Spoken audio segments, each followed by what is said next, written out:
घमंड किसी का भी नहीं रहता।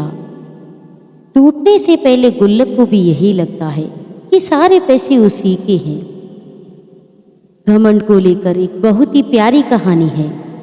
एक बार श्री कृष्ण द्वारका में अपनी पत्नी रानी सत्यभामा के साथ विराजमान थे। उसी वक्त सत्यभामा व्यंग की हंसी हंसते हुए श्री कृष्ण से पूछती हैं कि आपने त्रेता युग में राम के रूप में अवतार लिया था और उस समय आपकी पत्नी सीता बनी थी। क्या वह मुझसे भी अधिक रूपवती थी?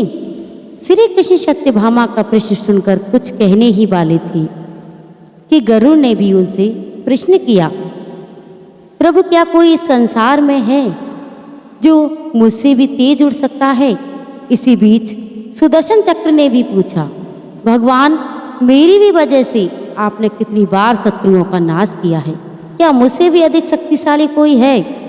तीनों प्रश्नों को सुनकर भगवान कृष्ण जान गए कि इन तीनों को अहंकार हो गया है और इस अहंकार से उन्हें मुक्ति आवश्यक है।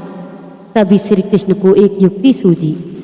उन्होंने गरुड़ से कहा कि तुम हनुमान के पास जाओ और कहना कि भगवान राम और माता सीता उनकी प्रतीक्षा कर रहे हैं। गरुड़ देव तुरंत ये सुनकर चले गए। श्री कृष्ण सत्यभामा से भी कहा, जब हनुमान हमारे दर्शन को आए तो आप सीता के रूप में तैयार होकर उनके सामने आइएगा।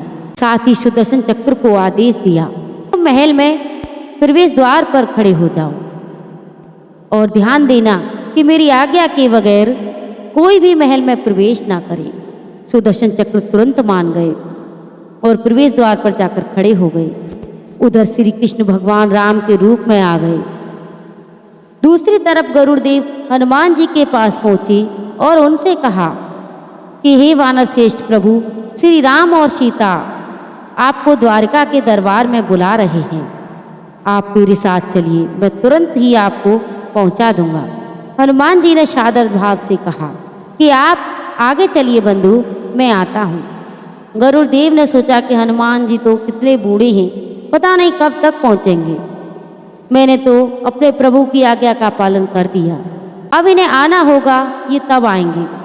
ऐसा सोचकर वो उड़ चले और जैसे ही वह द्वारका पहुंची तो उन्होंने देखा कि हनुमान जी उनसे पहले वहां पहुंच चुके हैं। गरुड़ का सर लज्जा से झुक गया।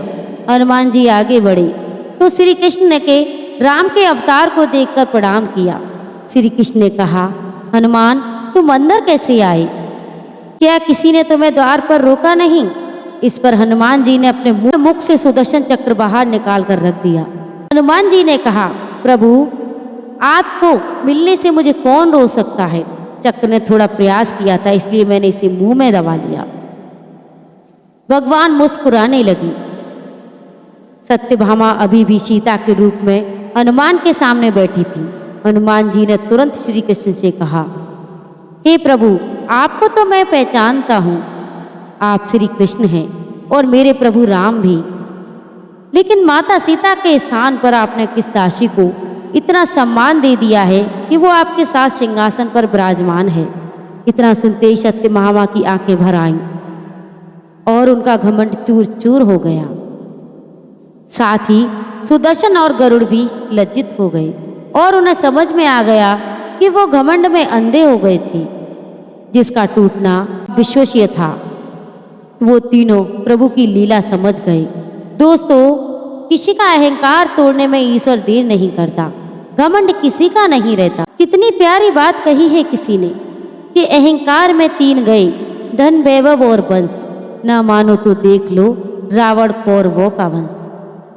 तो आपको हमारी ये किसी प्यारी सी कहानी अगर पसंद आई हो तो वीडियो को लाइक और चैनल को सब्सक्राइब अवश्य कर लें। तो सभी भाई बंधुओं को जय श्री श्याम, जय माता दी।